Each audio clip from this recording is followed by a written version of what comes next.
now and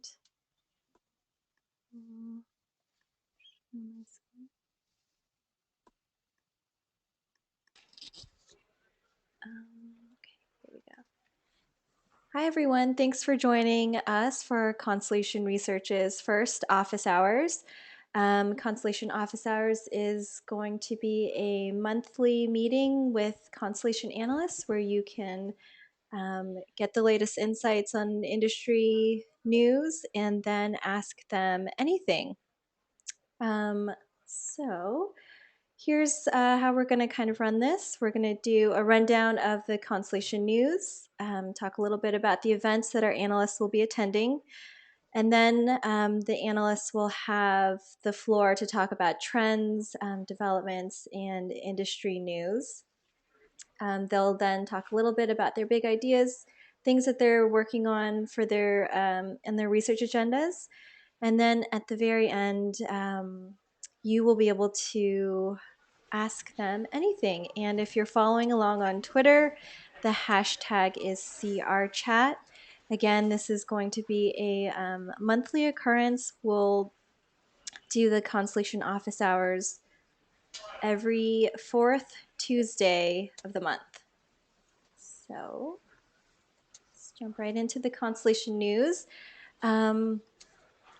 Our big news for this month is that Peter Kim has joined Constellation Research as Chief Strategy Officer and Principal Analyst. At a high level, Peter's research will focus on customer experience management, social business, and omni-channel and global digital trends. Previously, Peter was an analyst at Forrester Research, and immediately prior to joining Constellation, Peter was Chief Strategy Officer at Dotchess Group. And onto the research side, we have a new report titled An In-Depth Analysis of Salesforce One. This report was authored by Holger Mueller, Bruce Daley, and Alan Lepofsky. It provides perspectives on Salesforce One from CRM, PaaS, and social angles. Next report is turbocharging sales with better leads and next-gen Salesforce automation. This is the Best Practices Quark by Ray Wang, and it provides a high-level discussion of best practices organizations must keep in mind in order to fully take advantage of the data growth coming out of the multiplicity of digital sources. So your mobile, cloud, social. This next one is the evolving role of the CIO in an era of digital business disruption. And this report delivers the results of Constellation's annual Next Gen CIO survey. Just one kind of interesting tidbit that we pulled out of the survey is that the survey results showed that while CIOs prefer to spend more time on innovation projects, most CIOs find that they're spending their time battling to achieve reduction of costs in IT delivery. The next one we have is a framework for system integrator selection in 2014. This Quark was authored by Holger Mueller, who we have on the line, and it provides enterprises with an 8-step guide to selecting a system integrator. So definitely check that out.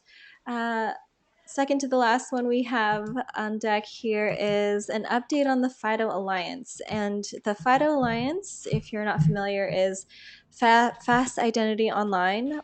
It's a consortium of security vendors and end users working out a new suite of authentication endpoints to services. And this is an update because in February 2014, the FIDO Alliance announced the release of its first 2 protocol drafts and a clutch of new members, including powerful players in the financial services, cloud, and e-commerce areas, including Aetna, Goldman Sachs, Netflix, and Salesforce.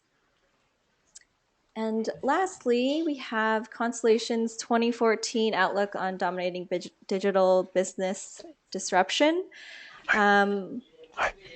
This report helps you make sense of the digital disruption trends And we look at these trends through a futurist framework. Um, this report examines the political, economic, societal, technological, environmental, and legislative macro trends that will affect business disruption in 2014 and beyond.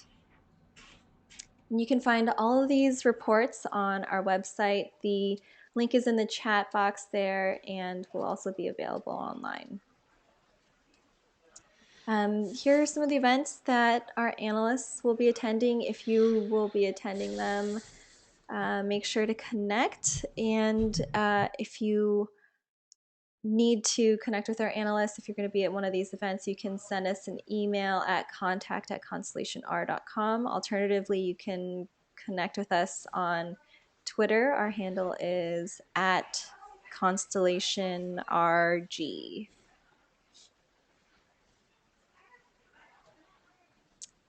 And now over to the analysts. We'll go over some industry news and then they'll talk about their big ideas. So over to you guys.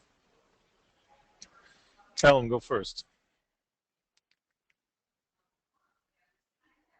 Sure. Okay. Hi, everybody. This is Alan Lepofsky. I cover collaboration technology, so all the tools that help people get their jobs done more effectively or efficiently online. I think the big news that everybody is sort of asking about currently right now is Box's IPO. That's certainly the hot thing of the week. So for those of you that are not familiar, Box is a online cloud file sharing and storage company. As part of this IPO and as part of what they've been doing with their strategy over the last year, though, is they are trying to move beyond that categorization. So while you may think of them in the same lines of Google Drive, Dropbox, Microsoft OneDrive, etc., I think the big plans at Box is really to become more of a platform, more of a place where developers can build applications that happen to use content as one of their core elements. So the IPO was announced yesterday. I think the company was founded in 2005. It's about 1,000 employees. They announced 32,000 customers, revenues of about $120 million last year, net losses above that amount, so the company's actually running in the red. But it's a good thing for the industry. It's exciting. This is the first IPO of any of the major cloud file sharing companies. I think everyone expects Dropbox to IPO as well. My take on it is, look, it's an exciting opportunity for the customers and the people there. Box has to prove what I was talking about. They do have to move beyond file sync and share because that is a commodity item these days.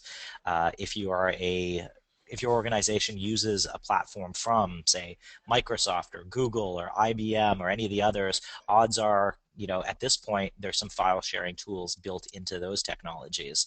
Salesforce as well. Salesforce is bringing out Salesforce files later this year. So very important that Box expands that vision and plays a neutral role in the industry where if you are using more than one platform, if your company has Oracle and Salesforce and IBM and Microsoft, that's where a company like Box can come in, is because they can agnostically kind of be the platform in between all of those. So that's, I think, the big news people are going to want to hear about from my space for this week. There's also some other announcements. Cisco made some announcements last week, partnering with Chrome on the Google side to bring collaboration technologies, their unified communication technologies, to the Google Apps platform. So say you're in Gmail, you'll be able to launch a WebEx meeting. So they're doing some really interesting things there, and look forward to some more interesting announcements from Cisco coming up. Why don't I pause there? We'll come back to questions and other things and reports I'm writing and stuff after, but let me let Holger talk about what's happening in his vendors right now. Yeah, and let me just color to it a little bit. It's a big surprise. Everybody was wondering, and I cover cloud things, right? And Box obviously is an interesting cloud application use case also. Everybody had kind of like a feeling that Box was losing money, and now in their pre-IPO filing, they had to unveil that. And it's pretty substantial. I think the number I have back in my head is like about 17 million a month. Do you remember the same thing? And that is after taking all the R&D investment out. Something about that number. So it's more bigger. It's bigger than what we looking it up for expected. you. Right? Yeah, don't worry. So didn't want to set this up. This was the number because everybody's thinking, are they breaking even? Yes, they're growing really fast. Where are they going? And how can you make great IPOs going public on the cloud? So that's a good example on that. And with that, over to what I covered, Constellation Research. I requested some props which have not been delivered yet because I'm wearing two hats. So Alan's wearing the black hat. I should wear HR hat and the cloud hat, which I don't have with me because I'm actually in Orlando, Florida, at the beautiful Dolphin Resort at SAP's BI, HANA, Admin, and Business Objects 2014 Insider Conference. I'm glad I didn't gobble that one up. And listening to what they're launching right now, which is HANA 7, sorry, BW 7.4 on top of HANA. And yesterday we had an interesting keynote about the latest on the HANA platform itself, on the HANA Enterprise platform, and on the Lumira tools, which was in the keynote by Steve Lucas. I put a blog post out on that already, taking my 3 main takeaways of that. And this week is huge on the cloud, not just because of the Box IPO, but there's a major event happening probably in 17 minutes, starting in San Francisco, kind of bummed of missing us, which is the Google Cloud event with Urs Hölzle, who's the guy who leads, Swiss gentleman, who leads the overall Google platform, which is probably the largest computing thing out there, except from the government, what we don't know. And nobody knows exactly what they're going to be announcing, so I don't want to speculate. But related to the Box piece was that last week Google cut their 100 gigabyte pricing, right, Alan? For storing that. And the interesting thing is, just to share that, because it's a side you don't cover, is the 100 gigabyte consumer price is under the 100 gigabyte price for companies running on Google's cloud. So that's not going to be tenable, right? That would go down too, because the consumer price should be up. So that's a significant disruption, I think, to the overall cloud storage place. But yesterday, also Alan mentioned Cisco. Cisco went out with announcing something a little differently. They're calling it the InterCloud, which, of course, with a networking perspective as they have, they want to talk about how do you connect clouds on-premise and in the public cloud, given that they've manufactured all this networking gear. And they certainly are late to that. I put a blog post on that one out too. They're late to that, but they have some interesting twists to it, right? Because Cisco owns WebEx, so with that, there's a cloud for the first time which has inbuilt collaboration right away. Yes, there's some other vendors like Microsoft and Google who can do the same, but they haven't packaged that. They're going to use OpenStack as a standard, not a big surprise, joining everybody else who's late to the cloud game supporting OpenStack. And they have some interesting other security things and the data sovereignty thing there. The interesting thing with Cisco is they come up with new words or new things.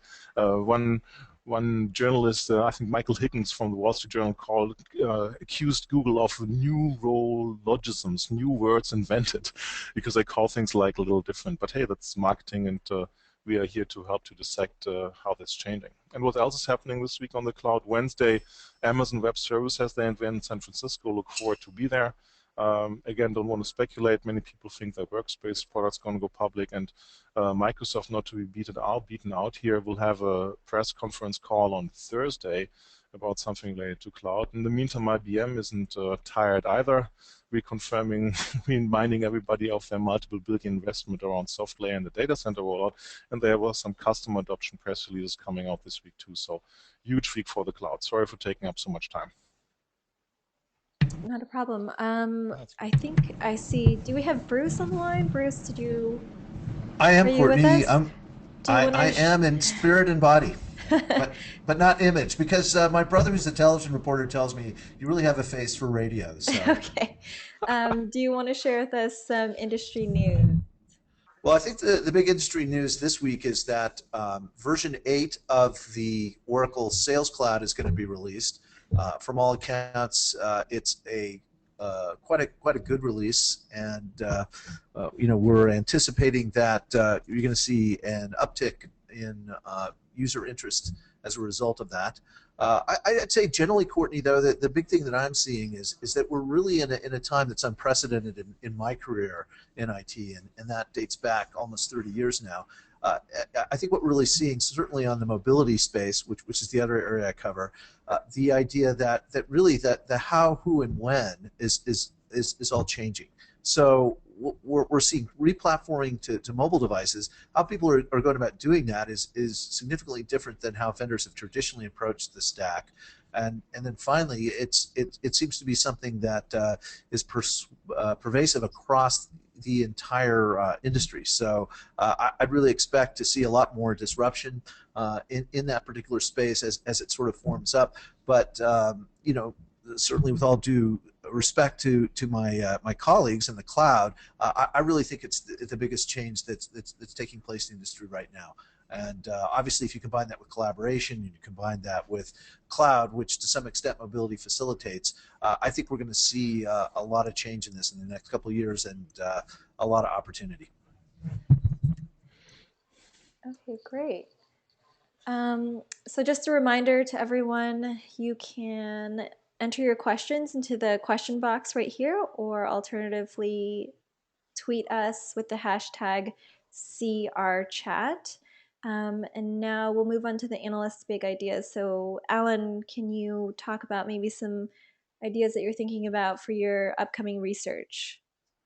Absolutely. I'm going to post a tweet about it as well. So as we talk about this, so the report that I'm working on right now as we speak, and we'll be diving back into as soon as this call is over, is around what we call digital proficiency. And the general idea is too much information is going, or too much talk is going around about judging people based on their age in reference to their skill level of what they can do with technology. So when you're thinking about how to engage with your customers, how to deal with your employees, et cetera, we always hear things like boomers versus Gen X versus millennials. And our approach here at Constellation is that age isn't what's relevant. It's what we call digital proficiency. And that's a combination of your skill level with technology and your comfort level with technology. And so it's those two axes, like how comfortable you are with something and how good you are at something. And there's various categories in between. And that leads us to things like digital natives, digital disengaged people, digital voyeurs. Those are just hanging out, sort of watching what happens. And we really feel that this framework is a lot more effective way for organizations to start planning their digital transformation, how they work with their employees, how they work with their customers and prospects. And that report should be out in the next few weeks, very, very shortly. It's just on its way to its editors now. So I encourage people to start thinking differently. It's not about age, it's about digital proficiency. Okay, great. So it's not about age, it's about digital proficiency. There you go. That's Holger. my geeky quote for the day. Well, that's easy for you to say when you're just a youngster. When you're old, like Holger and I, it's much more. It's much harder. It's a lot of gray hair under. Actually, I'm much older than Holger. So. Yeah, but you're still a skiing instructor, Bruce, right? So that's only for young people in mind, right? That and goat urine keeps me young. Exactly, that keeps you young. Well, on the big idea side, right, to elaborate what Alan is working, as you know, Alan and me both do future of work side, right? He does the funny thing, I do the boring transactional things about making sure people are getting paid and paychecks and constituency. But don't ask me about the ACA, please. I think that subject is important, but pretty much boring for me personally. So I think building on that, right, it's very interesting how companies overall and the economy overall are moving more into a sharing economy of resources. So people will no longer have this typical lifelong employment in the same job, but for their own interest will be engaged into different projects in different areas in the enterprise. Because, I mean, I don't know how it's for you personally or anybody attending. Once you do a job for 2-3 years, you're getting bored with it. You're getting good at it, you're efficient with it, but you're not mentally stimulated, you're not challenged with doing it. And usually people move on when they're young. At some point they don't move on. And I call it even at a recent event where I was in panel, it's a crime of an enterprise to let their human potential drain like that by not moving people around, right? And this could be a conversation after 2-3 years where you say, this is the way how you should grow.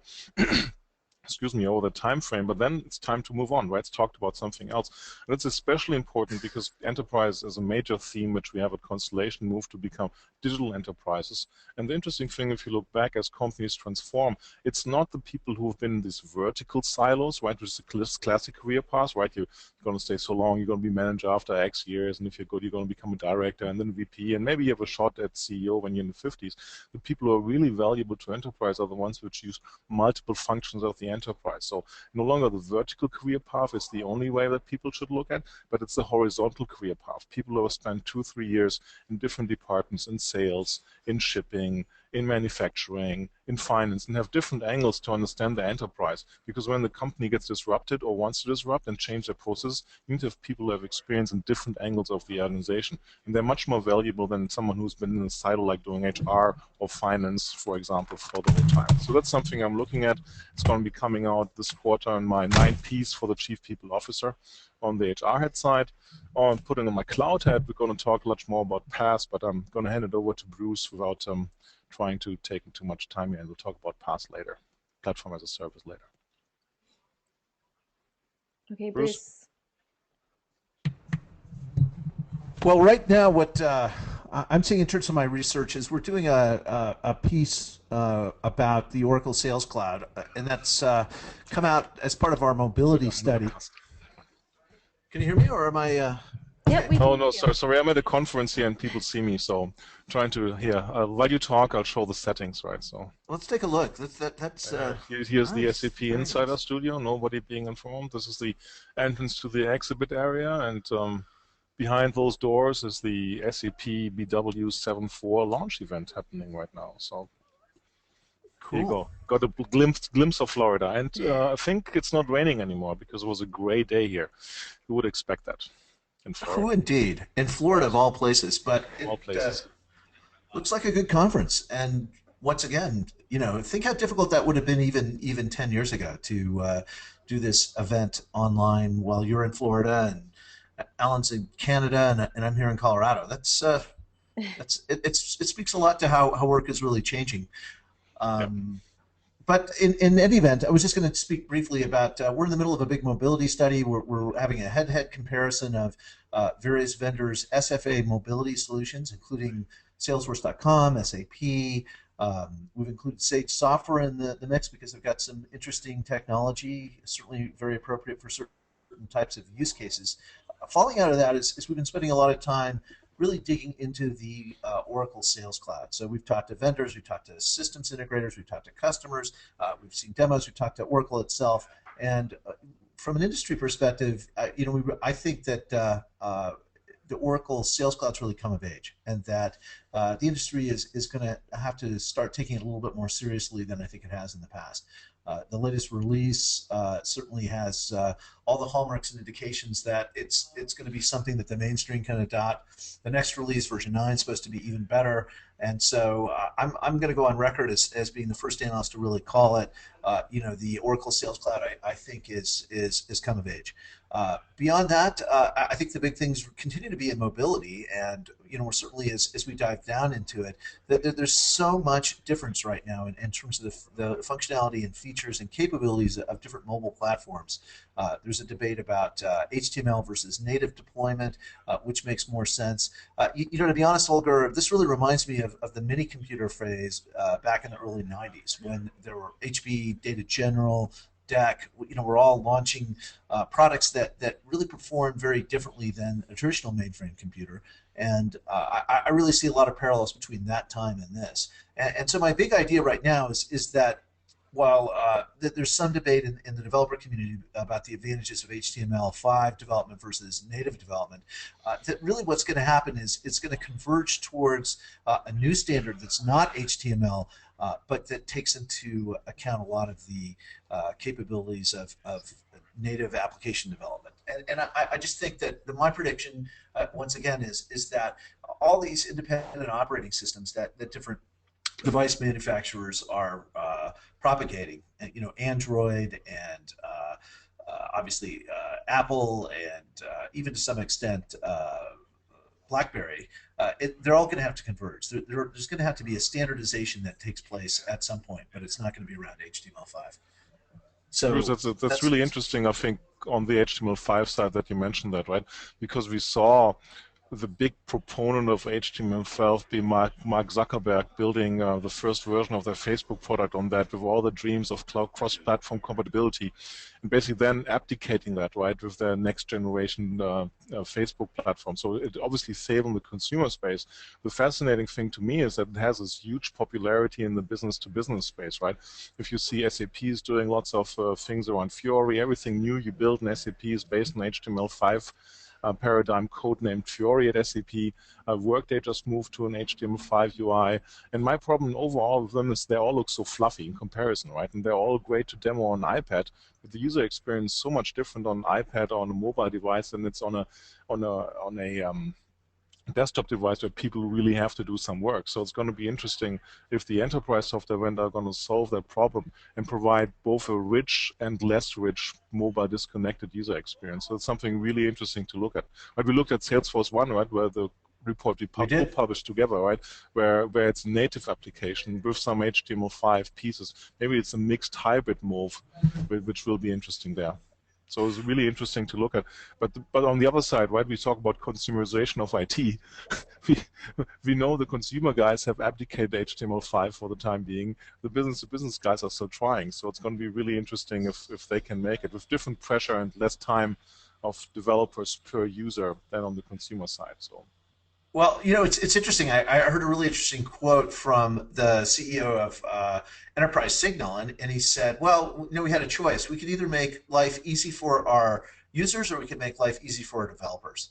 And we decided to go all native because even though that makes life more difficult for our developers, it makes life easier for our users. And but the funny thing is, it's a very good point, right? Life easier for developers or cost to build the software versus cost to use the software, right?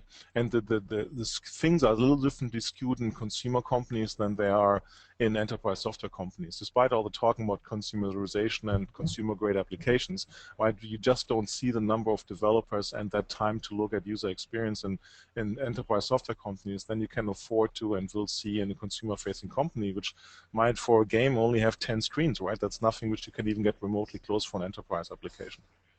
And if you're in HTML5, Alan? Alan, I can see your lips move, but I don't see you talking. Oops. Oh, we lost scared Alan. him off. Canada. We scared him off. Oh, Canada. The NSA is monitoring HTML5 talk. I hit. Sorry, I'm here. I hit, instead of unmute, I hit uncamera, whatever the terminology for that is. Perfect showcase for usability problems, right? Because WebEx puts the GoToMeeting is not the WebEx. buttons are right next to each other. Close to each other, right? There you Please go. put them apart. Us old people don't have dexterous control on our mouse movements. And it would be showcased for HTML5 because it would be so much fluffier, right? So it would be so much far apart. Well, I should just be able to go like audio on, audio off, right? But we'll see. So anyway, to your question, HTML apps versus native apps. This has been going on for a decade. Back when I was at IBM and we were building applications, this argument was going on. I think there's things that change it from year to year. While I say it's the same argument, the devices themselves are getting more and more native features. So it's not just screen real estate used to be the argument, but now, and then cameras came in, but now it's lots of things. It's the accelerometers, it's the gesture-based movements. You're going to see orders of magnitude changes in what a mobile device is over the next few years with flexible screens, flexible materials, tactus materials. So you're actually going to have screens that end up having buttons on them. So the glass buttons will float up out of the buttons, which is going to dramatically change the experience. So, there's going to be a lot of things you're going to want to be able to build based off of a native device. And while Bruce is saying he expects the OSs to form some sort of consistency over X amount of years. There's no time frame for that. I think the problem is going to be the hardware is going to be completely inconsistent. You're going to have features on your iPhone that you don't have on your Android. There's features on your Android you don't have on your iPhone. And when we talk about mobile, we have to expand our thinking of mobile beyond phones and tablets. We have to think about wearable computers, about in-car dashboards, airplane seats, etc. And to build applications that take advantage of all of those devices is just going to be more and more complex. So, I know, Courtney, we're running, towards the end here. This is a fantastic topic, this mobility and application development. I don't know if it's something we want to table for a later date. I'll let you be our gatekeeper. Where do you want us to go? We will have to table this for a later date, but okay. I just want to, we'll do a quick overview of kind of the research topics that we just talked about. So for Alan, it's not age, it's digital proficiency. For Holger, we're thinking more about the horizontal as opposed to the vertical career path. Also some thoughts about PASS, which we'll talk about at a later date. For Bruce, an overview of the Oracle Sales Cloud. and a discussion about the standardization of mobile platforms, whether that is to be or not to be on HTML. And like I just said, we'll talk about that at a later date. I do have just a couple of questions. I think this first one is probably more for Bruce. What will be included in the latest version of the Oracle Sales Cloud, and what are the implications for the industry? Well, I think that the Oracle's really focusing on really basically 7 areas. And based on our interviews with clients, that the first one that which is obvious is integration. That a lot of customers are adopting the Oracle Sales Cloud because it comes integrated with Oracle E-Business Suite. It comes integrated with JDE. It comes integrated with Outlook, and so that seems to be very important to them. After that, there's a big push in terms of usability. So Oracle's putting a lot of features into the Oracle Sales Cloud that make it that aim to improve user adoption by making the amount of data that someone has to enter in minimized. And so certainly that addresses, I think, a big problem that a lot of field sales forces have had, and that kind of fits hand in hand with mobility, because obviously on a mobile device, it's hard to spend a lot of time hunting and pecking to enter in lots of information about client notes. So the mobility features have been beefed up.